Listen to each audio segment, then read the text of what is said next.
Trading is one of the only skills on earth where if you try harder, it actually works against you. And that's what I'm going to be talking about in this video, why that happens, what you can do instead. Because when I actually learned about this and I understood it, it really changed my trading for the better. Now let's get right into it. In this video as well, we're also going to be chatting about the effort paradox. If you don't know what that is, don't worry. We're going to go right over it.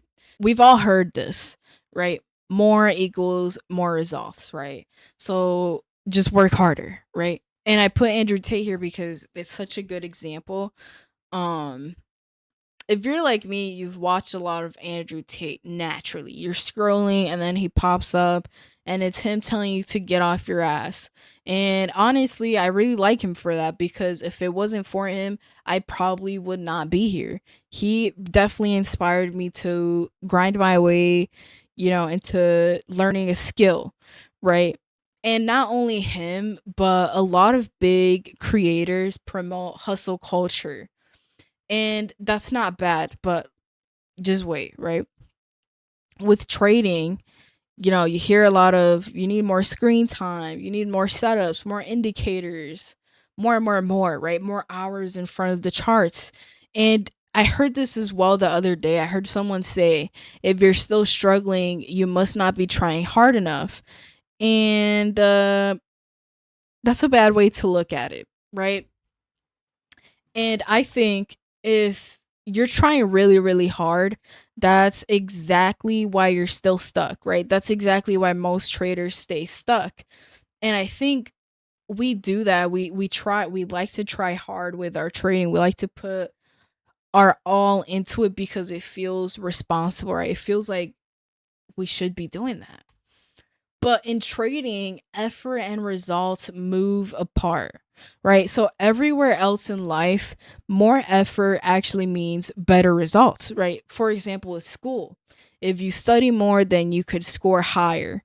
And I've proved this to myself, right? I remember, I think it was middle school. I think it was 8th grade. I had this earth science test, and I'm not that good at school, but I wanted a higher high score. I wanted a higher score than my friend. I was being a little bit competitive, and I was like, "Damn, I want a higher score than her. I'm gonna study my ass off. I'm gonna get a higher score than her." So I studied so much for this test, and I actually scored my highest ever on this Regents. It's like a final exam. I got an 89, highest score I've ever gotten, and it was actually the most I've ever studied for a test. Yes, I have gotten 100% on a test before. Okay, I'm talking about the Regents. I don't know if this is only a New York thing. It might be, different for you, but what it is just a final. And not only with school, but probably for other jobs, right? Like if you put in more job. If you put in more effort into a certain job, you might get paid more, right? Or if you put more effort into, your customer service, then you might get tipped more, right? You can compare this to a lot of other things, but trading actually breaks that rule, right? Because more effort with trading, wow, and the dogs are going crazy. We're going to keep going. More effort with trading just means more trading, right? And I'm not talking to the traders that just started trading. I'm talking to the traders that already know what they're doing. You already know what strategy to trade. You already know what prop firms are. You already know how to get a payout. You already know what you're doing. So if you're putting in more effort, you're most likely trading more. And more trading equals worse outcomes. I feel like nobody warns you about this because nobody around you trades. Most likely, if you know another trader, you don't know them in person, you know them online. So if you're like me, you don't have any trader friends in person, you don't hear about, how, you can kind of attract things, and you don't need to work as hard for some things like trading. So you push harder in the exact same, wow. So you push harder in the exact same place where pushing hurts. So this graph here perfectly explains what I'm trying to talk about here. And before I get to this graph, I want to compare it to this one down here because it's a perfect example. Wow, and then my face was in the way. I'm sorry. I'm sorry. We're going to keep this rolling though. So for this example, it basically just says it, right? The more you fuck around, the more you find out. So with trading, the more that you trade, because remember, more effort equals more trades. So the more that you trade, the more your results start to fall. Okay. So, and the maths, right? Because if you're taking more trades, most likely those trades aren't as good as, the ones that you should take, right? They're like lower quality. They don't check off all the boxes. You get the point. So if your effort turns into over trading, right? And this graph perfectly shows it here because trying with trading shows up as activity, right? More clicks, more positions, but the market doesn't pay you for activity, it pays you for selectivity. And another way to kind of say this is the market doesn't pay you for, how much time you spend on the charts. It pays you for the decisions that you make, right? So, one A plus trade taken patiently actually, I think, beats six forced trades every time. And this graph is a perfect example of it. So if you take one A plus setup or just a couple A plus setups and you end up green, you call it a day, you're like one and done, boom.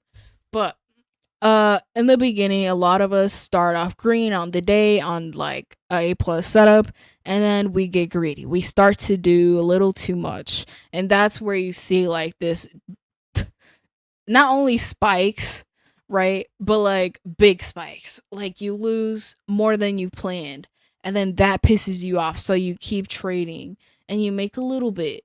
So you keep trading and then you lose it all again. Like it's like this horrible pattern and you're going to end up green.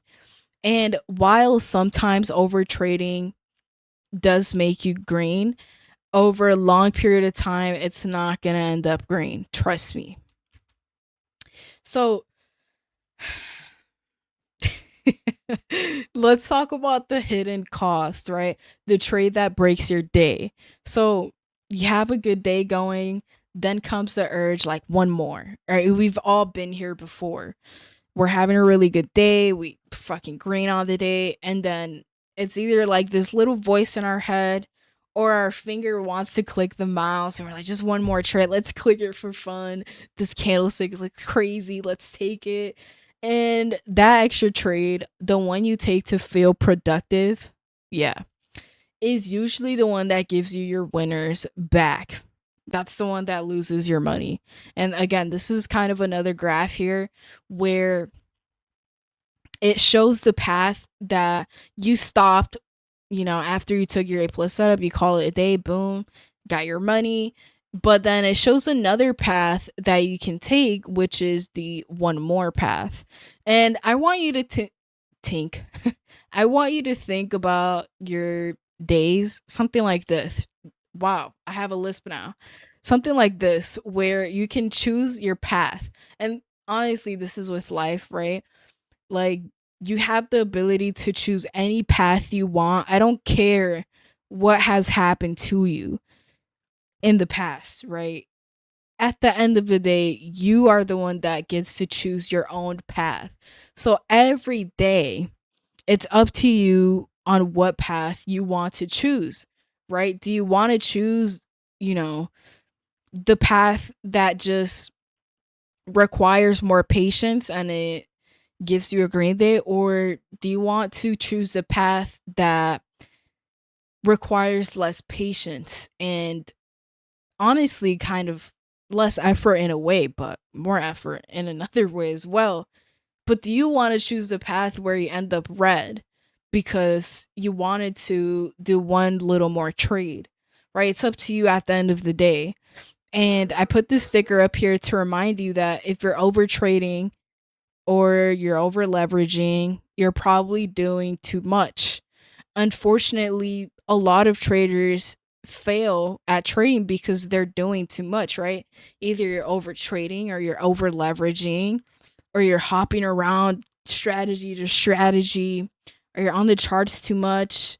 You're on the charts hours a day, and then when you get off the charts and you look at the wall, all you see is candlesticks. Yeah, you're doing too much. So let's redefine, the hard work with trading, because with trading, again, you don't get paid for the trades that you take, or the amount of trades that you take. You get paid for the quality of the trades that you take, right? You get paid for selectivity. So the work with trading is actually the waiting, not the clicking, the waiting, right? You ever heard the saying like patience, patience pays? You ever heard that? Hmm. Yeah, it makes sense, right? It's adding up.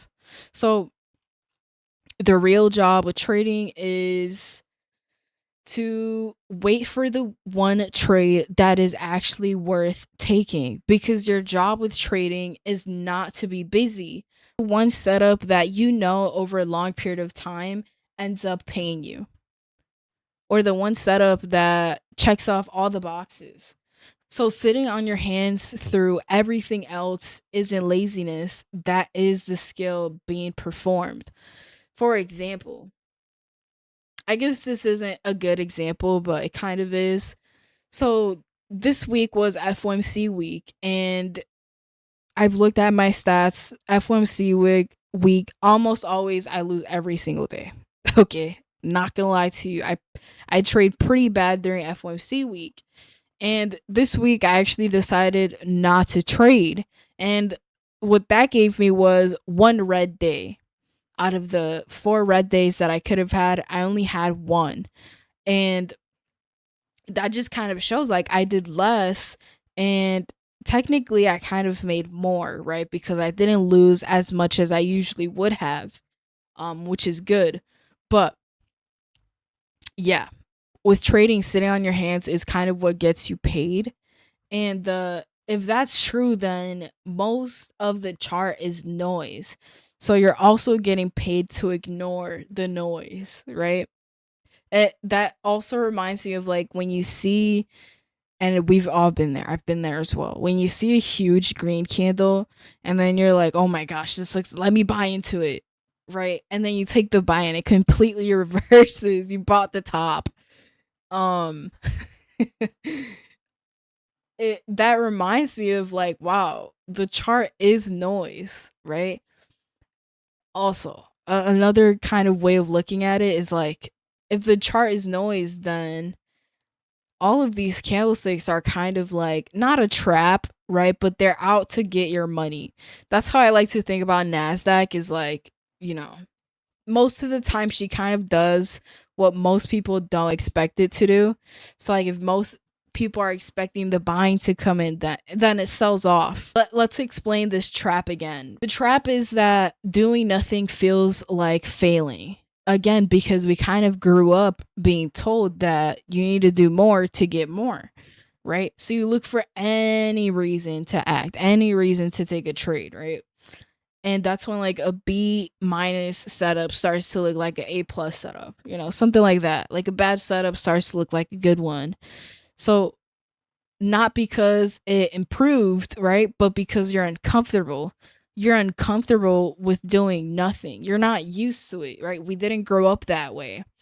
And that urge to trade is discomfort, right? It's very uncomfortable.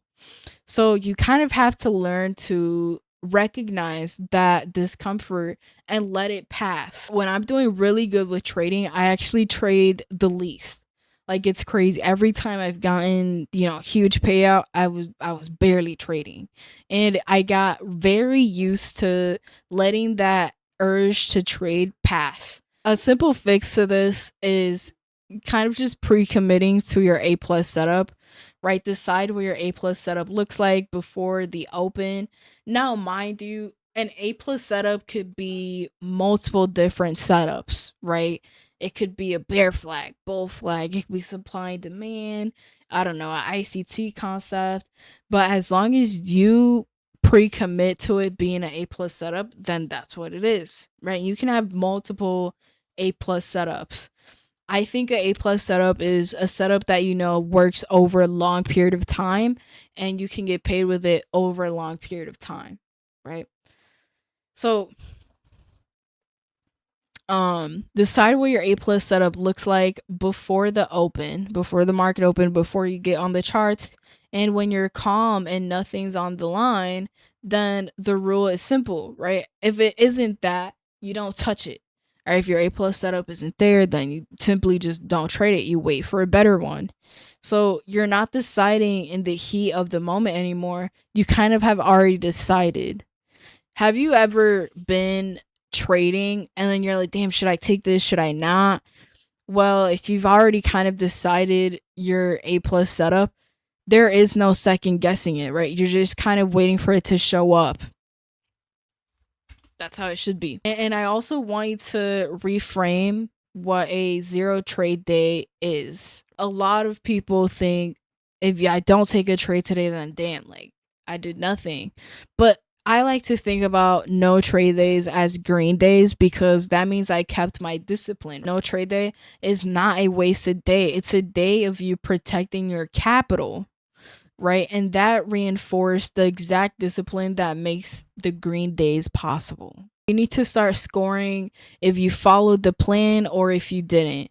If you have a green day and you broke your rules, then you had like an F day, right? That's the grade that you put on your report card, a F.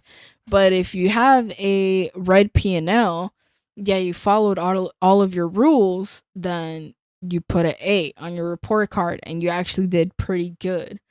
Because a rule perfect loss is an A, right? It's good. But a reckless win is a fail waiting to repeat. Also, if you kind of get used to taking bad trades and you win them, long term it's not going to be good because you're going to get used to taking bad trades. So at the end of the day, simply just ask yourself, did I follow my plan? And if you followed your plan, then you did good. You're going to do good long term. Let's recap this whole video, right? So the whole point of this video is kind of to try less but win more, right? So effort does not equal more results, right? In trading, more activity usually means worse outcomes. Now, of course, there's gonna be days where you overtrade and everything's fine, but long term, it's not gonna be sustainable, right? But I guess it's not horrible when you're trading with prop firms, but when you're trading on a live account, you can't overtrade, right? Because your live account is something that is a long term thing. So you have to do things that work long term, right? Let's move on to the second point, which is that the work and trading, the actual work where you get paid, is on the waiting part, right? A lot of us day traders, we are actively trading maybe 1 to 2 hours a day and we get paid phenomenally. Phenomenally? Wow. Is that even a word? You guys understand what I'm saying, right? Phenomenally. That does not sound right. I'm most likely saying it wrong. Correct me in the comment section. You know what I'm trying to say. It sounds like I'm saying it wrong. I know I'm saying it wrong. My bad. Anyways, back to the video. Um the work is waiting, right? Sit out everything that is in your A+ setup, and that's the skill. It's that simple. You also want to grade the plan, not your P&L. So judge your execution, not your P&L, and then your discipline will compound. Your discipline will eventually pay off. Trust me. Now, obviously, the point of this video is that the missing piece in your trading is discipline and it's not strategy. Again, discipline is doing things you don't want to actually do, but you know will benefit you in the long run. If you're struggling with trading, you're most likely doing too much. You're either over trading, over leveraging, hopping strategy to strategy. But if you like this video, subscribe and I'll see you on the next one.